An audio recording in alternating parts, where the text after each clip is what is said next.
Hello guys, welcome back to our channel. இன்றைக்கி என்ன வீடியோனா, நான் மேக்ஸ் வந்து எப்படி ஒர்க் அவுட் பண்ணுறேன் அப்படிங்கிற வீடியோ தான் பார்க்க போகிறோம். ஃபஸ்ட்டு வந்து நான் வந்து ஒரு கான்செப்டை வந்து கிளியராக நோட் பண்ணிப்பேன். எப்படின்னா, சுரேஷ் ஐஏஎஸ் அகாடமியிலேருந்து சுதர்சன் சார் கிளாஸ் பார்ப்பேன். அண்ட் வந்து ஆக்கர் நெட்ஒர்க்ஸ் அவங்களோட வீடியோ வந்து பார்ப்பேன். இவங்க எதுவுமே நான் ஷார்ட்கட் வந்து யூஸ் பண்ணவே மாட்டேன். எல்லாமே வந்து லாஜிக்காக சால்வ் பண்ணி தான் நான் போடுவேன்.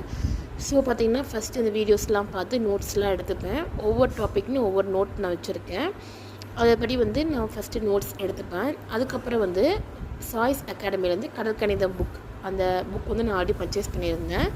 அந்த புக்கிலேருந்து ஒவ்வொரு டாப்பிக்காக வந்து ஒவ்வொரு கான்செப்ட் முடிஞ்சதுக்கப்புறம் அது ரிலேட்டடாக இருக்கிற எல்லா கொஷின்ஸ் வந்து ஒர்க் அவுட் பண்ணி பார்ப்பேன். நெக்ஸ்ட்டு கான்செப்ட் போவேன். இந்த மாதிரி தான் வந்து நான் ஒவ்வொரு சம்ஸுமே வந்து ஒர்க் அவுட் பண்ணி பார்க்குறது எல்லாமே. இந்த ஐடியா வந்து ஓகேன்னு நீங்கள் கமெண்ட் பண்ணுங்கள். இல்லை நீங்கள் ஏதாவது மேக்ஸ்க்கு வேறு ஐடியா வச்சுருக்கனாலும் நீங்கள் கமெண்ட் பண்ணுங்கள். நான் அதையும் ஃபாலோ பண்ணிக்கிறேன். அண்ட் 1 வீக் சேலஞ்சில் நம்ம ரேசியோ டாபிக் தான் எடுத்திருக்கேன் நான் வந்து. ஸோ அதை வந்து பாதி கவர் பண்ணிவிட்டேன். இன்னும் கொஞ்சம் இருக்குது. அண்ட் இதில் நான் ஒர்க் அவுட் பண்ண சம்ஸ் வந்து இப்படி தான் நான் ஒர்க் அவுட் பண்ணி பார்ப்பேன். ஒரு டாபிக்னால் அந்த டாபிக் ஃபுல்லாக முடிச்சுட்டு தான் நான் அடுத்த டாபிக் போவேன். அப்போ தான் வந்து நமக்கு கொஞ்சம் கிளியராக இருக்கும். அண்ட் கான்செப்ட் வைஸ் நீங்கள் வந்து ஒர்க் அவுட் பண்ணி பார்த்திங்கன்னா ரொம்ப பக்காவாக இருக்கும்.